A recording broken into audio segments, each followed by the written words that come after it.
Up what the IAM is planning to get women leaders more involved in the union and Eastern Territory community service. We have interviews from Canada and the United States. Activate Live starts now. Activate your voice. Activa tu voz. Activate it now. Speak up. Speak out. Get involved. Get involved. Engage-toi. Take action. Aktiviere deine Stimme.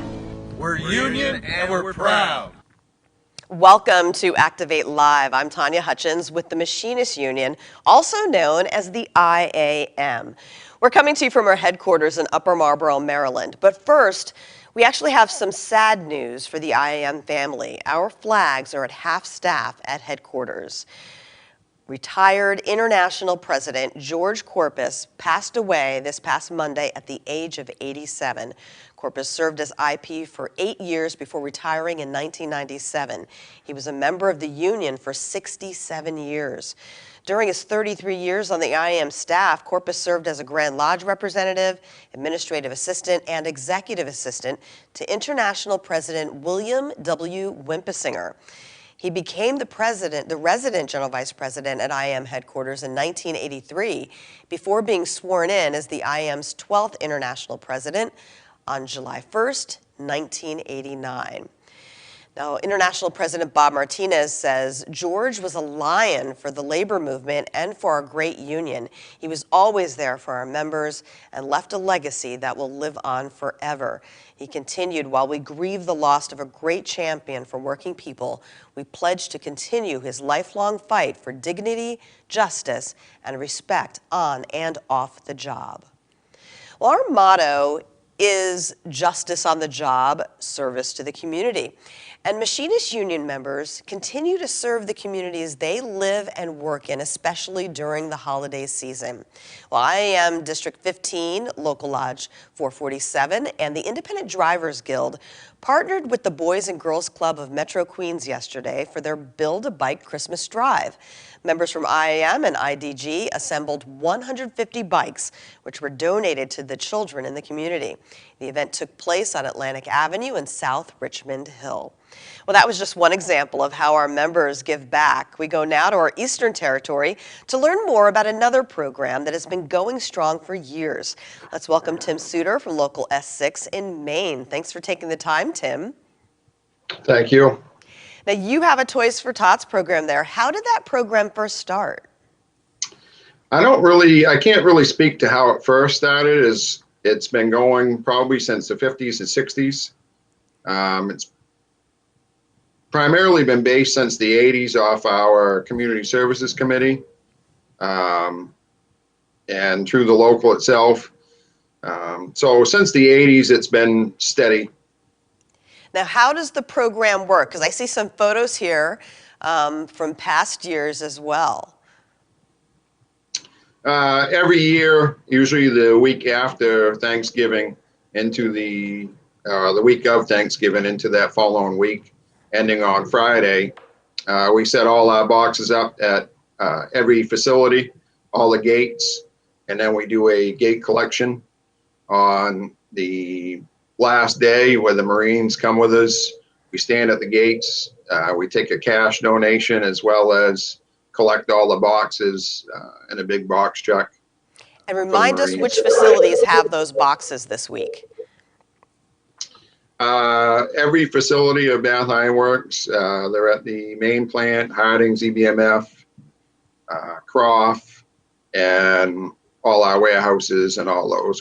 We try to put boxes everywhere. Throughout the past years, we used to do a lot with inside the gates, the specific areas that kind of create that competition. And recently we've just kind of been, rather than people trying to carry them into their job site, it's been easier to just have them at the gates to collect them that way. So what type of gifts are you looking for? We're looking for new unwrapped gifts for all ages, 0 to 12 and 12 to 17, really looking for, all ages, all different types of toys for boys and girls. So it could be anything that a kid might want for Christmas or the That's it. holidays. Yeah, we have Yeah. Hanukkah and Christmas the same And week this year. it's amazing the turnout that we get and the joy that it actually brings people just shopping and bringing those toys in. That's what I was going to So ask you.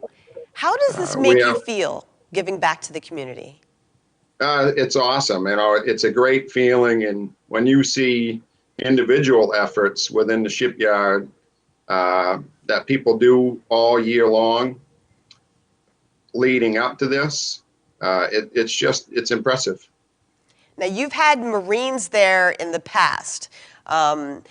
What other feedback do you get from the community when they see what you're doing?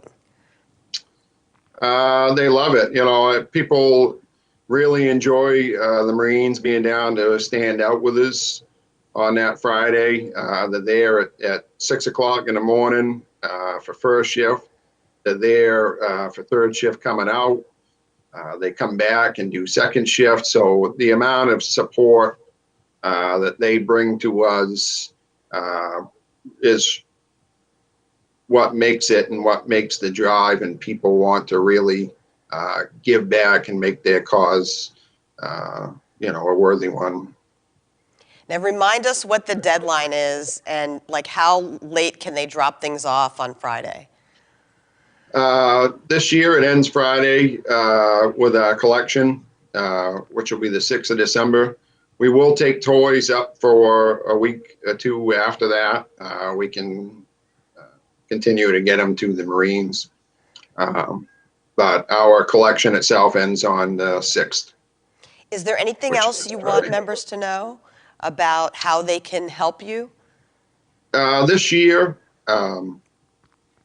the company, the Marine Reserves that helps us every year, most of them are on assignment, so we won't have as big of a presence at the gate this year. So we really just want to make sure that we're still getting the word out and make sure that it's successful while they're away doing other things, that for them to know that, hey, this is something that we're going to continue to do and we look forward to every year, and help continue that it's special.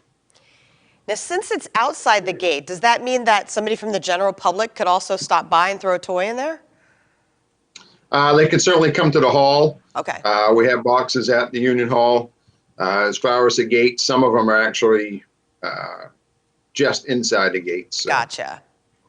Okay, and I'll let you say where the Union Hall is if you want to remind people where it is if they want to stop by. 722 Washington Street in Bath, Maine. It's directly across from the shipyard. Great. We will take toys, like I said, past the 6th. This year, we're going to try to outdo what we've done in the past.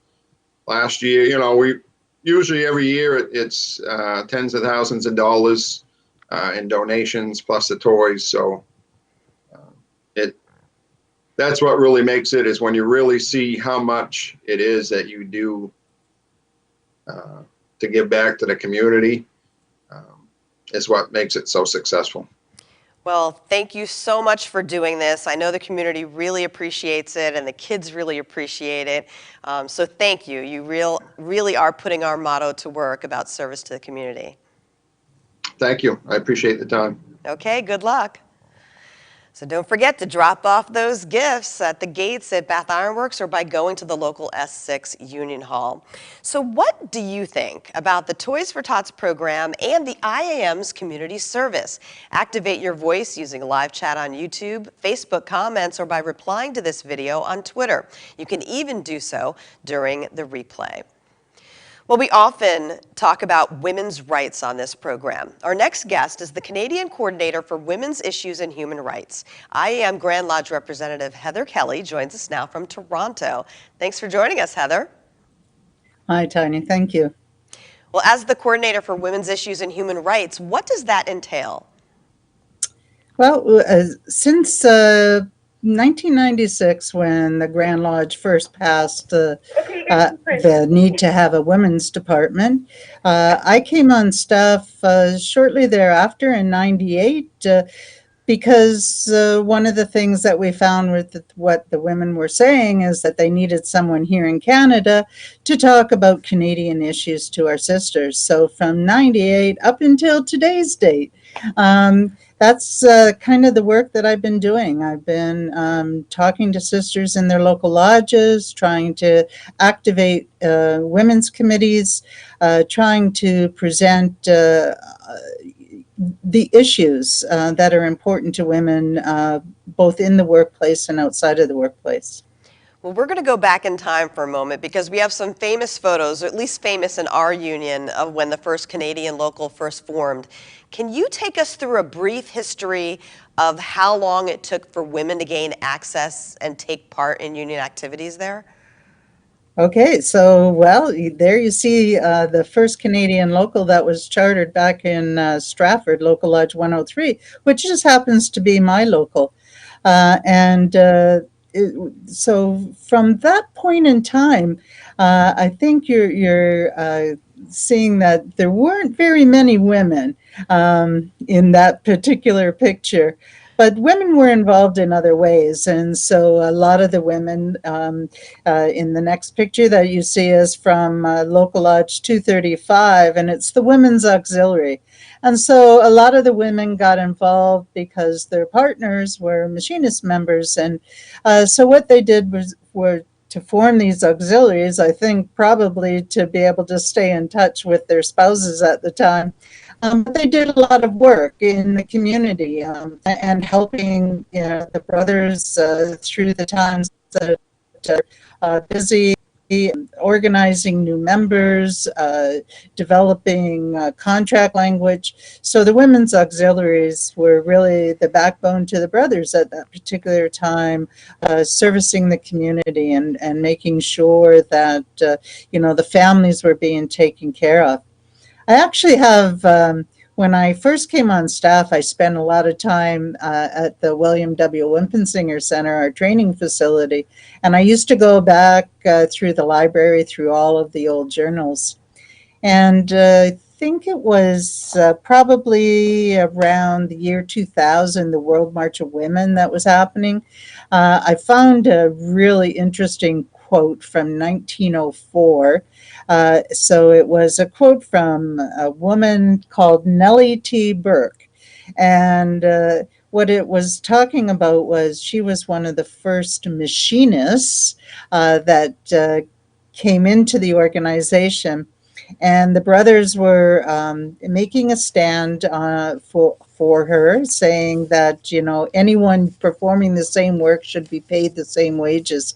So really quite impressive that the machinists in 1904 were talking about pay equity, something, of course, that we're still talking about today. I know. That is amazing that way back then, they planted the seeds. But yeah, unfortunately, we're still talking about it today.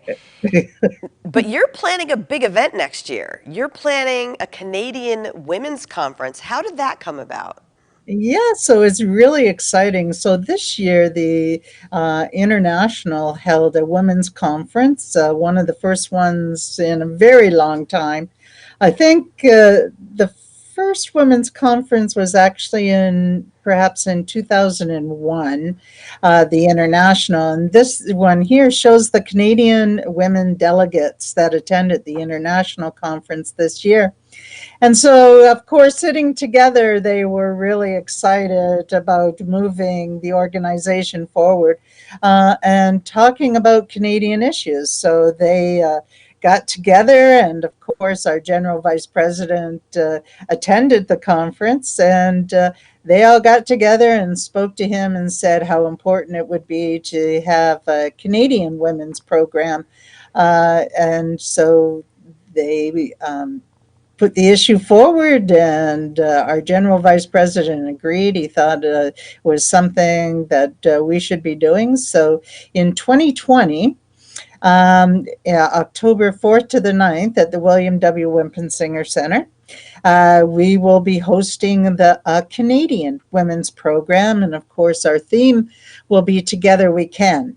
And I'm really, really excited about this. The fact that I've been doing this since 1998, and we've been involved in other women's programs. I think one of the first time that we held one of the women's conferences in 2005, we held it here in Canada in Toronto.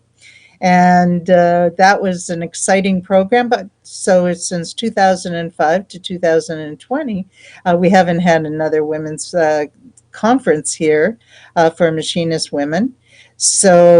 But So it's this time it's time. going to be a little bit different, right? Because we're going to go down to our training facility and really run a program that speaks to the Canadian women, speaks to the issues that we're facing here in Canada. You mentioned pay equity as one of them. What are some of the other issues that you think may come up over the next year?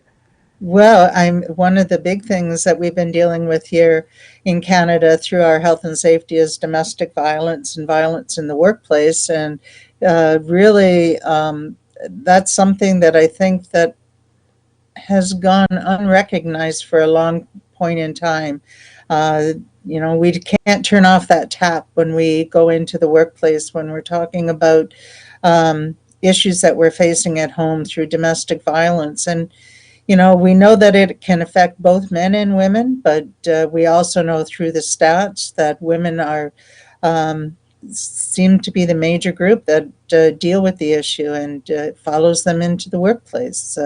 Their spouses are calling them at work, following them into work. And so domestic violence is certainly one that we're going to be talking about, along with pay equity and the maintenance program, but also the introduction of the federal pay equity and how we can try to move that whole issue forward across Canada. We also talk about childcare. We've been pushing here in Canada for a long time for universal program to make it affordable so that women coming into the workplace can actually afford to put their children into childcare, because it's one of the great expenses that we do have. And we've been talking about National Pharmacare and dental care program through the Canadian Labour Congress. Certainly affects women as well. Retirement and pensions are another issue that affect our sisters differently, because they go off on maternity leave or parental leave, and so if we don't negotiate good language to make sure that that time isn't lost in our pension years. So again, there's a lot of things. Women in leadership programs. We want to make sure that our women understand that we need them to step up and participate in our local lodges. And I know that we've been organizing a great deal of people here in Canada coming into the IAM, and we need our sisters to get involved and to really help us organize more workplaces, because that's what we needed. We need to make sure that we continue to grow the union. Organizing is our #1 priority. Absolutely. How important is it going to be, just the fact that all of these women will be together in one place in terms of a support system when you talk about things like domestic violence? Well, I think that's really important. A lot of our locals right now, the women are very scattered. So there's only like maybe 5%, 10% women in any one particular workplace. In other locals, there may be the majority women. So it's really different for each person. And so we really are going to rely on each other to have the discussions maybe that we can't necessarily have at our own local lodges. And to share experiences and to share goals and ideals that each sister will have coming into the program. Heather, who is eligible to attend this conference? Yeah, so any sister in the IAM here in Canada, um, we certainly encourage you to save the date. I know that in the early part of the year, of course, our locals are looking at their budgets, uh, I, and again, we know that Grand Lodge Convention is next year as well. So we're kind of up against making sure that we save spaces for our sisters to attend the women's program, in addition to, the locals participating in the Grand Lodge Convention. Is there anything else you'd like people to know? Well, yeah, I think, again, that I just want to thank you and thank the organization for the opportunity to put this women's program together for Canadian sisters. It's kind of bittersweet. When I came into the organization as a full-time representative in 1998, one of the first things that we did was to put together a international women's conference. And now I'll soon be looking at my own retirement. And so on my way out, I'm also looking at it's a great way to both come in and to exit the organization, knowing that I'm leaving the organization with a group of sisters ready to step in and step up.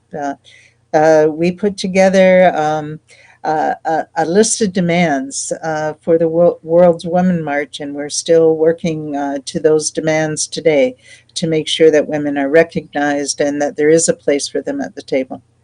You know, I know before you go, we have a few photos from your Labor Day in Canada. And this is a fun one here, so I just wanted to give you the opportunity to explain the participation here.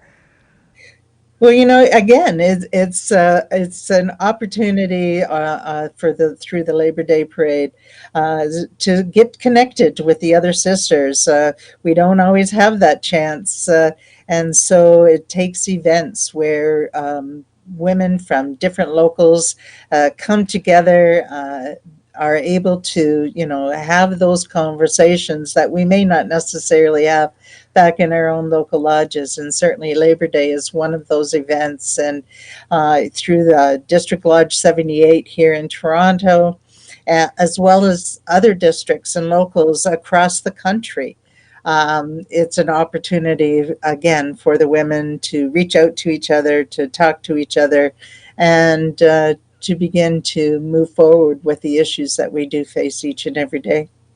Well, you're not retired yet, but we are going to miss you when you do retire, and I hope that you stay involved. Oh, well, you've got an example of a sister that was looking at that quilt. One of the sisters that was involved originally with the forming of the National Women's Committee here in Canada back in 2001, I think it was. Estella was there when we put together the first National Women's meeting, and I actually had the opportunity on Monday to talk to Estelle, who's now a retiree, and she is so excited to hear that we're having another women's conference for Canadians. And as you can see, there's an example of one of our retirees that stays connected. Excellent. Thank you so much for taking the time out of your day, Heather Kelley. Thank you. Well, please join the conversation no matter where you're watching from. Let us know what you think right here on this video post, and you can let us know your opinions on Facebook, Twitter, or YouTube about the upcoming Canadian Women's Conference next October. Well, if you're interested in taking the Women's Leadership class, there's a class coming up February 9th to the 14th. There you see it listed at the top. The deadline is actually the end of this week. Now, that program is open to women in the U.S. and Canada, and a community services class will take place March 29th to April 4th. The call letter for that class will go out to your local lodge this week. So mark your calendars for these classes, which are usually full, and you can get more information on the website, including the 2020 schedule, at wimpisinger.iamaw.org. Well, with more holidays coming up, we thought we'd share the AFL-CIO's list of union-made gifts. There are games, candies, beauty products, and sports items, something for everyone. And I see a lot of classics on this list, along with popular brands. It's good to know that these companies believe their workers deserve workplace freedom. We'll post this information in the comments so you can take a longer look at the list. You probably use some of those products already, and if you don't, we hope you will start to. Well, here's a look back at this week's labor history, at least for this week of December, with the help of Voices of Labor and the American Federation of Teachers. On December 3rd, 1946, the Oakland General Strike took place in California. It lasted 2 days and involved 130,000 workers from 142 unions representing various industries. They were supporting department store clerks and protesting police intervention that amounted to strike-breaking activity. Well, on December 4th, 1943, President Roosevelt announced the end of the Works Progress Administration after a 4-year run. It was one of the American government's most ambitious public works programs that helped to create more than 8 million jobs during the Great Depression. And on December 6, 1869, the Colored National Labor Union was formed as a branch of the all-white National Labor Union, which had been created 3 years earlier. The new union welcomed members of all races. Isaac Myers was the founding president. Frederick Douglass became president in 1872. Well, support your union siblings. Share this video to your local or district page. And thanks to all of you who already do. We'll see you next Wednesday on the same social media platform when we'll speak with Education Representative Edmundo Osorio about a book he wrote. See you then.